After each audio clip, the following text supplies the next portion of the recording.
அஜித் குமார்னு ஒரு காவலாளி மரணமடைந்தார். அந்த வழக்க தமிழ்நாடு அரசு சிபிஐக்கு மாற்றியது. என்ன சொன்னார் தெரியுமா? அது சிபிஐ ஆர்எஸ்எஸ் பிஜேபியோட கைப்பாவையா தான் இருக்கு. ஏன் நீங்க அங்க போய் ஒளிஞ்சுக்கிறீங்க?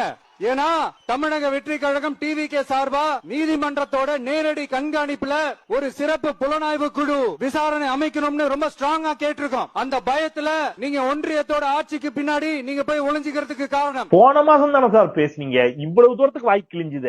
எப்படி சிறப்பு புலனாய்வு குழு விசாரணைக்கு அஞ்சு அப்படின்னீங்களே, இப்ப எதற்கு அஞ்சு நீங்க சிபிஐ போய் சரண்டர் ஆயிருக்கிறீர்கள்? நீங்க சொல்லணும், சிபிஐ விசாரணை வேண்டாம், மாநில சுயாட்சியை நாங்கள் போன மாசம் தான் வாய்கிலேயே பேசணும். ஒரிஜினலா வேற மாநில சுயாட்சியை பத்தி பேசிவிட்டாரு.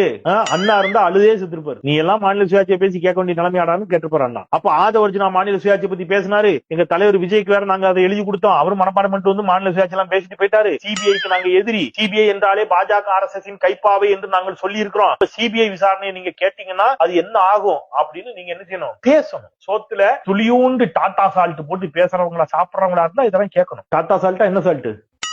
ஏதோ ஒரு சால்ட் பழக்கம் இல்லையா? உப்பு போடுற பழக்கம் இல்ல சாப்பாடுல. அதான் பிரச்சனை. கொஞ்சம் சேர்த்தா உணர்ச்சி வரும். பழகுங்க. கொஞ்சம் முதல்ல கொஞ்சம் கஷ்டமா இருக்கும். உணர்ச்சி தன்மானம் அதெல்லாம் முதல்ல கொஞ்சம் கஷ்டமா தான் இருக்கும். கொஞ்சமா பழகிரும். உப்பு போட்டு சாப்பிட ஆரம்பிச்சீங்கன்னா பழகிரும்.